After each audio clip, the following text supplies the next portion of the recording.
Bon dia, famílies. Bueno, avui gravarem un vídeo, si és que ens deixen. Gravarem un vídeo una mica per parlar d'un tema que penso que és molt important i que sembla ser que, que malauradament amb el model de societat en la que vivim, diguem-ne que tot està construït perquè les persones vulguem i desitgem les coses d'una forma ràpida i immediata. Llavors, això és un gran problema quan convivim amb gossos o amb infants, sigui amb altres persones, que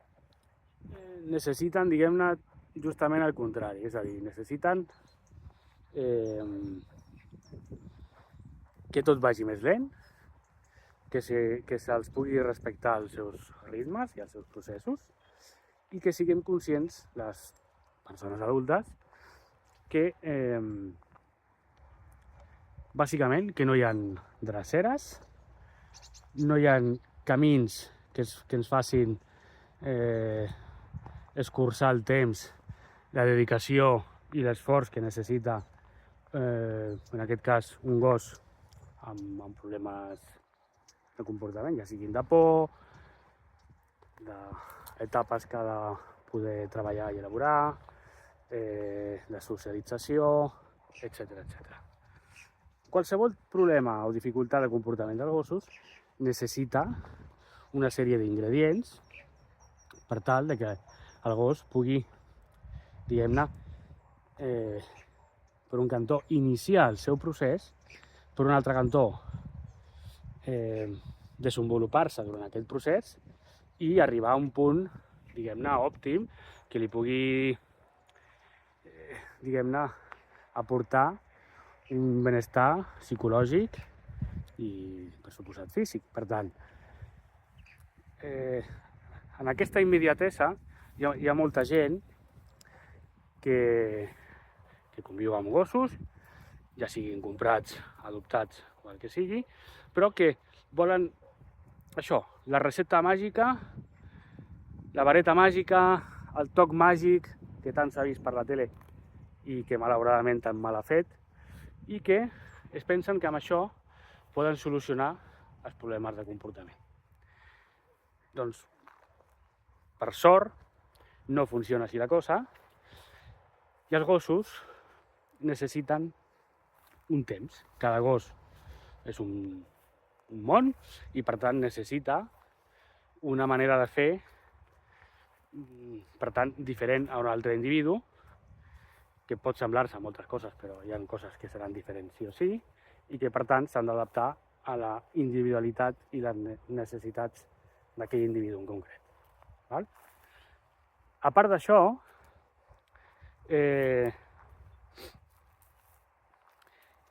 aquestes presses, perquè jo entenc que hi ha una part important,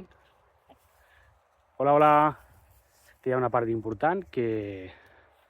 us gravo això que està passant. Opa!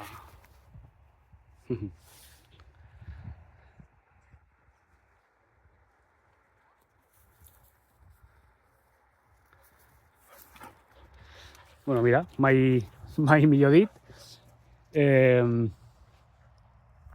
Acabem de veure a Boira una mica expressant les seves inseguretats amb altres gossos. Llavors, si jo en aquest cas pretengués que solucionés d'una forma ràpida, primer que estaria, diguem-ne, cometent un greu error de concepte i segurament la meva voluntat de que això fos així també estaria errònia i, per tant, no ajudaria en el desenvolupament de Boira, diguem-ne, dels seus processos que ha de passar, sí o sí, per tal que aquesta inseguretat que té, mica en mica, la vagi convertint en seguretat. Val? Per tant, no no hi ha dreceres, no hi ha tocs màgics, no hi ha varetes màgiques, però sí que hi ha una sèrie d'ingredients dels quals crec que es parla poc en l'educació canina i que hauríem de començar a implementar i a instaurar d'una manera ferma i sòlida. Perquè igual que s'ha instaurat el concepte d'empatia, que encara queda, que es vagi estenent, però que més o menys està força consolidat, encara que s'hagi d'ampliar més, però hi ha conceptes molt senzills i molt bàsics que els gossos necessiten i que si no els incorporem i ajudem a les famílies a comprendre aquesta manera que tenen els gossos d'aprendre i de desenvolupar-se, no els estarem fent cap favor. Per tant, un concepte és el temps. Els gossos necessiten temps. No és qüestió de dies ni de setmanes. Hi ha gossos que necessiten mesos, inclús més. Per tant, el temps és un ingredient fonamental en l'educació canina. Un altre tema, i això va molt també amb les persones, és que hem de ser conscients de que necessitem paciència i saber esperar, i a part d'això, constància, perseverança i determinació, per tal de que els gossos puguin, amb tots aquests ingredients, puguin anar elaborant dia a dia les seves dificultats. Si això ho fiquem dintre de la metodologia i de l'ètica professional, estarem fent un gran canvi en els processos de tractament dels gossos i que les famílies puguin millorar la seva relació i el seu vincle amb els gossos, perquè al final, quan tu convius amb una persona, si ets un gos i convius amb una persona que vol les coses ràpides, que es frustra, que té una baixa tolerància a la frustració, que s'enfada ràpid, etc., això no és, diguem-ne, un bon context perquè un gos, en aquest cas, amb dificultats que la majoria seran emocionals, pugui establir un marc on poder assentar unes bones bases i a partir d'aquí anar avançant en l'elaboració de les seves dificultats i les problemàtiques que tingui. I per l'altra part, si la persona, que això malauradament ho veig molt sovint, no és capaç de fer un canvi de xip i un canvi de mentalitat i, per tant, canviar el seu marc mental i les seves creences,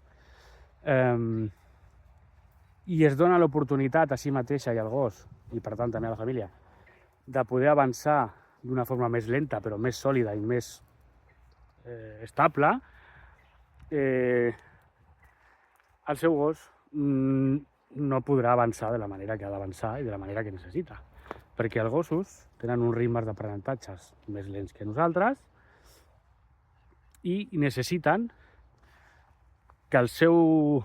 context, que l'ambient, que la família, que la persona, els acompanyi en aquest procés de la manera que necessiten. Llavors, si el que reben és pressió,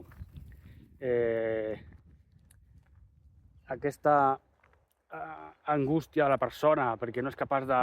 tolerar certes coses durant un temps que passin i que succeeixin i perd la paciència i tots són estats d'ànim de crits, de nervis, hòstia, és que no sé què, és que el gos no sé què, no sé quanto, i no canvia, i mira com tira la corretxa, i mira no sé què, i no sé quanto. Si aquí no fem un canvi, i això també és part, sens dubte, de l'educador, poder incidir, si la persona es deixa, a que això pugui ser, i dic si la persona es deixa perquè normalment el que passa és que hi ha un concepte de l'educació canina que és com si fos un, jo què sé, un paleta, un lampista o el que sigui, i que tu amb els tocs màgics o la vareta màgica soluciones la problemàtica que tingui el gos en breu. I malauradament, doncs, bueno, doncs això no funciona així. És a dir, els gossos, com a éssers vius, necessiten temps. Temps, respectar el tempos, paciència, perseverança, persistir en els exercicis que s'han de fer, en donar-li temps perquè això vagi donant efecte, perquè el gos es vagi donant compte, etcètera, etcètera. És a dir, hi ha una sèrie de factors que són superimportants i que són aquests ingredients que la pròpia metodologia ha de tenir, ha d'incorporar. Si la metodologia de treball, ja sigui educativa o terapèutica, no té aquests ingredients, no podrà el gos avançar de la manera que ha d'avançar. I no podrà el gos poder, per tant, elaborar aquelles dificultats que tingui. Val? Després arribarà més lluny, arribarà no tan lluny, etcètera, etcètera, perquè aquí entraran altres factors que també són importants, però si la base de la voluntat de la família és voler les coses ràpides, ja, de forma immediata, i que el gos no em toqui els pebrots, per dir-ho d'alguna manera, això, malauradament, i segons quines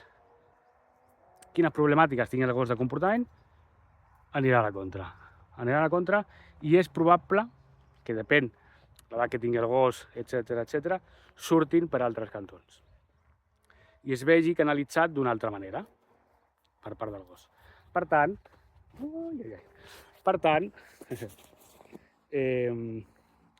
bueno, diguem-ne que hem de començar a veure els problemes de comportament dels gossos amb la seva profunditat que tenen. No són éssers simples, no són pedres, i per tant necessiten doncs, una sèrie de maneres de fer i de ser, que això també és superimportant, perquè el gos pugui anar treballant tot allò que necessita i que emocionalment, sobretot, doncs pugui donar un pas endavant i pugui diguem-ne, anar avançant en la seva dificultat i tenir un benestar emocional, psicològic i social doncs òptim, i m'atreviria a dir que hem de buscar que sigui molt més que òptim. Per tant, bueno, idees que han d'anar, crec, arribant a la gent, i que les metodologies que no funcionin d'aquesta manera i que facin les coses ràpides i màgiques, al final, per un cantó, estan enganyant a la gent, per un altre cantó, estan fent un greu molt perjudicial als gossos perquè no els estan acompanyant de la manera que necessiten. Per tant, bueno, hi ha molta feina a fer. Així que, bueno, si us ha agradat el vídeo, si us plau, deixa m'agrada i ho pots compartir amb els teus amics, familiars, etc. I que aquesta manera d'entendre la vida compartida amb gossos doncs arribi a més gent. Així que fins una altra i fins la propera. Una abraçada.